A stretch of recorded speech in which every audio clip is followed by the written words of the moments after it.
TRP நடத்தக்கூடிய BEO வட்டார கல்வி அலுவலர் பிளாக் எஜுகேஷன் ஆஃபீஸர் எக்ஸாமுக்கு நம்முடைய அகாடமி சார்பாக கரண்ட் சிலபஸை பேஸ் பண்ணி அப்டேட்டான மெட்டீரியல் அதே மாதிரி டெஸ்ட் பேஜுமே நம்ம வந்து கான்டாக்ட் பண்ணுறோம். இப்போ பார்க்க போகிறது unit 6 physical geography and economic commercial geography of India. அதாவது நம்ம இந்திய புவியியல், தமிழ்நாட்டு புவியியல், அது மட்டும் இல்லாமல் இந்திய பொருளாதாரம், அதே மாதிரி நம்ம தமிழ்நாட்டு பொருளாதாரம் அப்போ எப்படி இருந்துச்சு இப்போ எப்படி இருந்துச்சு அப்படிங்கிற மாதிரி பொருளாதாரத்தில் ஒரு காலகட்டத்தில் நம்ம இந்தியா வந்து ரொம்ப டவுனாக இருந்துச்சு. பட் இப்போ உள்ள சிச்சுவேஷனில் நம்ம இந்திய பொருளாதாரம் வந்து நல்லாவே வந்து டெவலப் ஆகிட்டு இருக்கு. அப்போது இந்திய அளவில் பொருளாதாரத்தில் ஏற்றுமதி இறக்குமதியில் வந்து நம்ம எப்படி இருந்துட்டு இருக்கோம் அதை பற்றியுமே வந்து படிக்கிற மாதிரி இருக்கும். இப்போ பிசிக்கல் ஜியோகிராபி அப்படின்னு பார்க்கும்போது இந்திய புவியியல், தமிழ்நாட்டு புவியியல், புவி அமைப்பு வந்து பார்க்கும். எக்கனாமிக் அப்படின்னு பார்க்கும்போது இந்திய பொருளாதாரம், தமிழ்நாட்டு பொருளாதாரம் வந்து பார்க்கும். கமர்ஷியல் அப்படின்னு பார்க்கும்போது வணிகவியல். ஸோ நம்முடைய அகாடமி சார்பாக ஜியோகிராபி எக்கனாமிக் சம்மந்தப்பட்ட எல்லா கொஸ்டினுமே வந்து பார்த்தீங்க அப்படின்னா ஏபிஜே அப்துல் கலாம் குரூப்பில் வந்து போஸ்ட் பண்ணுவோம். அதை நீங்கள் ஒன் பை ஒன்னாக வந்து ஃபாலோ பண்ணுங்கள். படிச்சிங்க அப்படின்னா ஈஸியாக வந்து ஃபாலோ பண்ணிக்கலாம். ஓகேவா?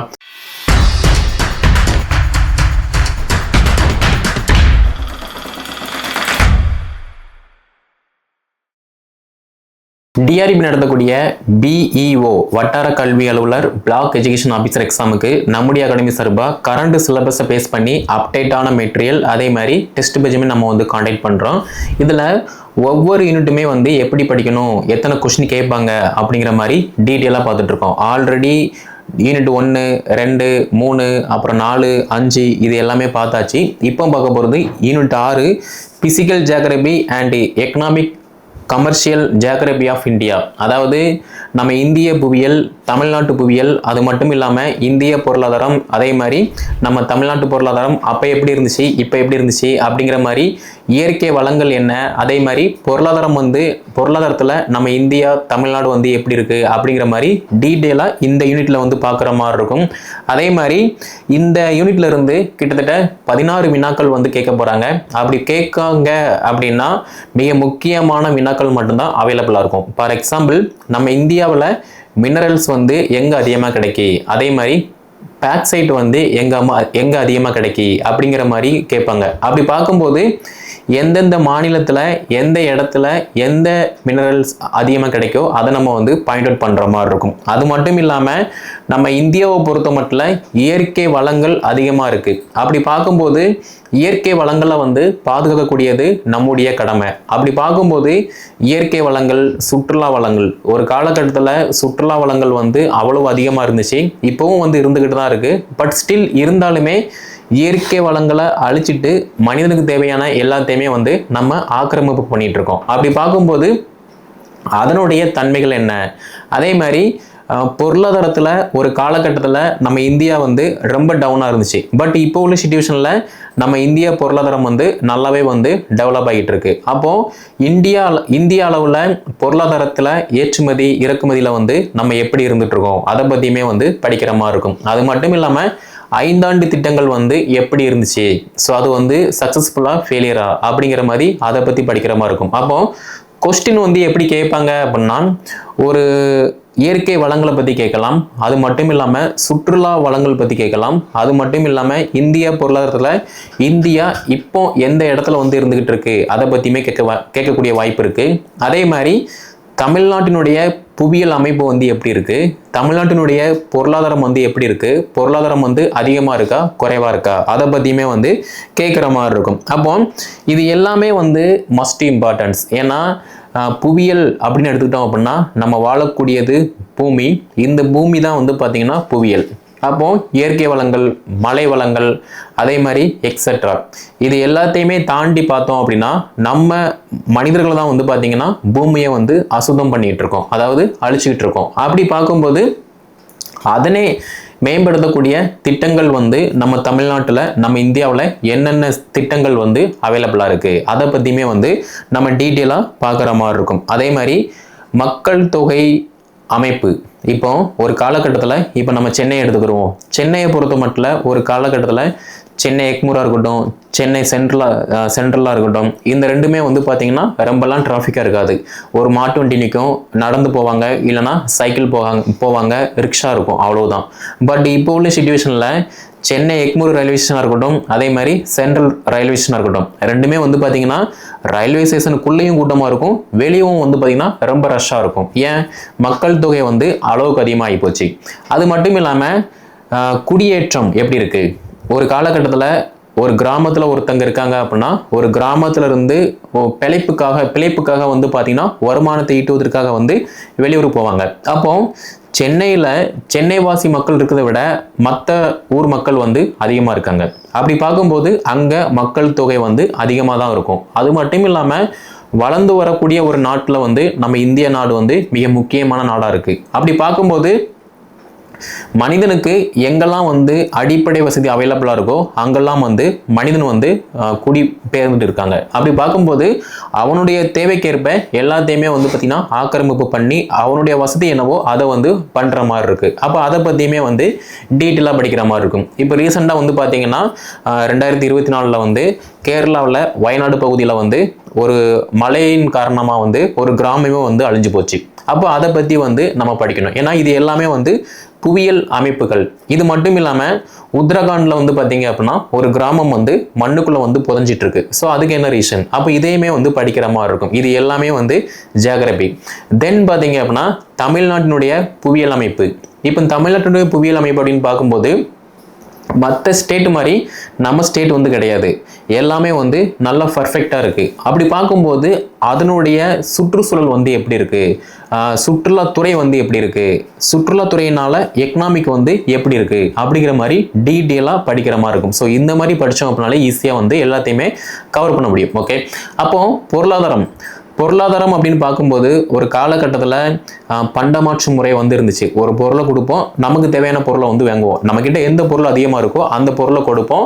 நம்மக்கிட்ட எந்த பொருள் இல்லையோ அந்த பொருளை வேற ஒரு நாட்டுக்கிட்ட இருந்தோ வேற ஒரு ஸ்டேட்டுக்கிட்ட இருந்தோ வந்து பார்த்தீங்கன்னா வாங்குற மாதிரி இருக்கும். பட் இப்போ உள்ள சிச்சுவேஷனில் எல்லாருக்குமே வந்து பார்த்தீங்கன்னா எல்லாமே வந்து மேக்சிமம் வந்துருக்கு. பட் அதையெல்லாம் தாண்டி ஏற்றுமதி இறக்குமதி எல்லாமே வந்து நம்ம பண்ணிட்டு இருக்கோம். இப்போ ஏற்றுமதி அப்படின்னு பார்க்கும்போது நம்ம இந்தியாவில இருந்து மற்ற நாடுகளுக்கு தேவையான உணவுப் பொருட்கள் வேற ஏதாவது பொருட்களை வந்து அனுப்பிட்டு இருக்கோம். அதே மாதிரி நம்ம இந்தியாவுக்கு தேவையான ஒரு சில பொருட்களை வந்து வேற நாடுகள்ல இருந்து நம்ம இறக்குமதி பண்ணலாம். ஏற்றுமதி இறக்குமதி இந்த ரெண்டுமே வந்து நடந்துட்டு இருக்கு. ஸோ இப்படி பண்ணும்போது என்ன ஆகும் அப்படின்னா மற்ற நாடுகளோட ஒரு ஃப்ரெண்ட்ஷிப் நாடாக வந்து நம்ம நாடு வந்து சிறந்து விளங்கிக்கிட்டு இருக்கு. அது மட்டும் இல்லாமல் பொருளாதாரத்தில் ஒரு முன்னேற்றம் அடையக்கூடிய நாடாக வந்து நம்ம இந்திய நாடு வந்து இருந்துட்டு இருக்கு. அப்போ இதுவுமே வந்து மஸ்ட் இம்பார்ட்டன்ஸ். இது வந்து Indian economic. So Tamil Nadu economic அப்படின்னு பார்க்கும்போது ஒரு கிராமத்தின் வருவாய் வந்து பார்த்தீங்கன்னா அந்த மாவட்டத்தினுடைய மொத்த வருவாய், அந்த மாவட்டத்தினுடைய வருவாய் வந்து பார்த்தீங்க அப்படின்னா தமிழ்நாட்டினுடைய வருவாய். அப்படி பார்க்கும்போது நம்ம ஸ்டேட்டில் தமிழ்நாடு ஸ்டேட் இருக்கு அப்படின்னா 38 மாவட்டம் இருக்கு அப்படின்னா இந்த 38 மாவட்டத்தில் இருந்து வரக்கூடிய வருவாய் எல்லாமே வந்து பார்த்தீங்கன்னா தமிழ்நாட்டினுடைய வருவாய். அது வந்து சிறு தொழிலாக இருக்கட்டும், குறுதொழிலாக இருக்கட்டும், பெரிய பெரிய நிறுவனமாக இருக்கட்டும், எக்ஸெட்ரா எதாவது இருக்கட்டும். பட் அது எல்லாமே தாண்டி எக்கனாமிக் வந்து எப்படி க்ரோத்தாக இருக்கு அப்படிங்கிற மாதிரி வந்து பார்க்குற மாதிரி இருக்கும். அப்போ இது எல்லாமே படிக்கக்கூடியதான் வந்து பார்த்தீங்க அப்படின்னா physical geography and economic commercial and geography of India. இதில் கமர்ஷியல் அப்படின்னு வரும்போது என்ன? இப்போ பிசிக்கல் ஜியாகிரபி அப்படின்னு பார்க்கும்போது இந்திய புவியியல், தமிழ்நாட்டு புவியியல், புவி அமைப்பு வந்து பார்க்கும். எக்கனாமிக் அப்படின்னு பார்க்கும்போது இந்திய பொருளாதாரம், தமிழ்நாட்டு பொருளாதாரம் வந்து பார்க்கும். கமர்ஷியல் அப்படின்னு பார்க்கும்போது வணிகவியல். வணிகம் அப்படின்னு பார்க்கும்போது வந்து பார்த்தீங்க அப்படின்னா ஒரு காலத்தில் வணிகம் வந்து செஞ்சாங்க. ஒரு பொருளை எடுத்துகிட்டு போவாங்க, அதை வந்து வேற ஒரு நாட்டில் வந்து பார்த்தீங்க அப்படின்னா சேல் பண்ணுவாங்க. இது வந்து வணிகம், பிழைப்புக்காக வந்து பார்த்தீங்கன்னா வர மாதிரி இருக்கும். ஆனால் இது எல்லாம் தாண்டி இப்போ நம்ம இந்தியாவில் வந்து சிறுதொழில் அதே மாதிரி குறுதொழில் வந்து பார்த்தீங்க அப்படின்னா அதிகமாகிட்டு இருக்கு. இதன் மூலமாக என்ன ஆகும் அப்படின்னா இந்தியாவினுடைய பொருளாதாரம் வந்து அதிகரிக்கும். அது மட்டும் இல்லாமல் தமிழ்நாட்டினுடைய பொருளாதாரம் வந்து அதிகரிக்கும். இப்போ ரீசெண்டாக ஒரு சர்வேல வந்து பார்த்தீங்க அப்படின்னா இந்தியாவில் சிறுதொழில் குறுதொழில் வந்து அதிகமாகிட்டு இருக்கு. அது மட்டும் இல்லாமல் நம்ம தமிழ்நாட்டில் வந்து அதிகமாக இருக்கு. ஸோ அப்படி பார்க்கும்போது இது எல்லாமே வந்து கமர்ஷியல். ஸோ கமர்ஷியல் அப்படின்னு பார்க்கும்போது ஒரு பொருளை நம்ம ஓனாக வந்து உற்பத்தி பண்ணுறோம், அந்த பொருளை சோசியல் பிளாட்ஃபார்ம் மூலமாக வந்து சேல் பண்ணுறோம், அது மூலமாக வந்து நமக்கு ஒரு வருவாய் வந்து வருது. ஒரு பர்டிகுலர் இன்கம் வரது வரைக்கும் வந்து பார்த்தீங்க அப்படின்னா நம்ம ஒரு டவுனாக இருப்போம். பட் ஒரு பர்டிகுலர் இன்கம் நல்லா ரீச் ஆயிடுச்சு, நல்லா க்ரோத் ஆகுது அப்படின்னா அது வந்து எக்கனாமிக். ஸோ இதுதான் வந்து பார்த்தீங்கன்னா கமர்ஷியல். அப்போ கமர்ஷியல் பற்றியுமே இங்கே வந்து நல்லா படிக்கிற மாதிரி இருக்கும். ஓகேவா?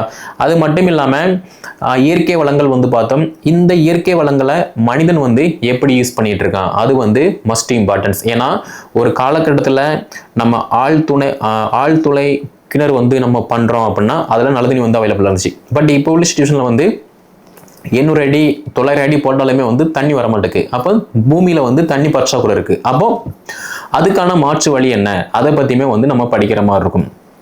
அதே மாதிரி பெருகி வரக்கூடிய மக்கள் தொகை பெருக்கத்தால் வந்து பார்த்தீங்கன்னா நீர் பற்றாக்குறை, மின்சார பற்றாக்குறை, உணவு பற்றாக்குறை வந்து ஏற்படக்கூடிய வாய்ப்பு இருக்கு. அப்போ அதை நம்ம தவிர்க்கணும் அப்படின்னா அதுக்கு மாற்று வழி என்ன அப்படிங்கிற மாதிரி அதை பற்றியுமே வந்து படிக்கிற மாதிரி இருக்கும். இது போக நேஷனல் டெவலப்மெண்ட் ஆஃப் கவுன்சில் அது மட்டும் இல்லாமல் வந்து பார்த்தீங்க அப்படின்னா எக்கனாமிக் பாலிசினா என்ன, எக்கனாமிக் பாலிசி அப்படின்னு பார்க்கும்போது வந்து பார்த்தீங்கன்னா போன வருஷம் வந்து நம்ம என்ன பண்ணிக்கிட்டு இருந்தோம், இந்த வருஷம் வந்து நம்ம என்ன பண்ண போகிறோம், என்ன பண்ணோம் அப்படின்னா நம்ம இந்திய பொருளாதாரம் வந்து அதிகமாகும், நம்ம என்ன பண்ணோம் அப்படின்னா தமிழ்நாட்டினுடைய பொருளாதாரம் வந்து அதிகமாக்க முடியும் அப்படிங்கிற மாதிரி வந்து நிறைய டேர்ம்ஸ் அண்ட் கண்டிஷன் வந்து நம்ம பார்க்குற மாதிரி இருக்கும். இது போக வந்து பார்த்தீங்க அப்படின்னா நிதி ஆயோக்னா என்ன அதை பற்றினா ஃபுல் ஃபண்டமெண்டல் வந்து நம்ம படிக்கிற மாதிரி இருக்கும். ஃபுல் டீட்டெயிலாக வந்து நம்ம பார்க்குற மாதிரி இருக்கும்.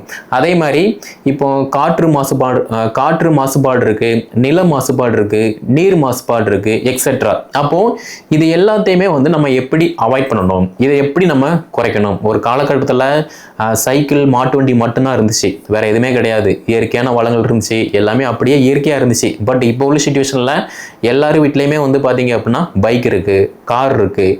அப்படி இருக்கும்போது வந்து பார்த்தீங்கன்னா நிலம் வந்து மாசுபடுது. நிலம் எப்படி மாசுபடுது? இப்போ உள்ள சிச்சுவேஷனில் ஒருத்தங்க ஒரு பைக்கை வச்சு எத்தனை வருஷம் யூஸ் பண்ணுறோம்? குறைஞ்சது ஒரு 8 வருஷம், ஒரு 5 வருஷம். அதுக்கப்புறமா வந்து அடுத்த மாடல் வந்துடுது. அப்போ அதுக்கு தகுந்த மாதிரி நம்ம வந்து அப்டேட் ஆகுறோம். அப்போது பிளாஸ்டிக்கை வந்து எங்கே போடுதோம்?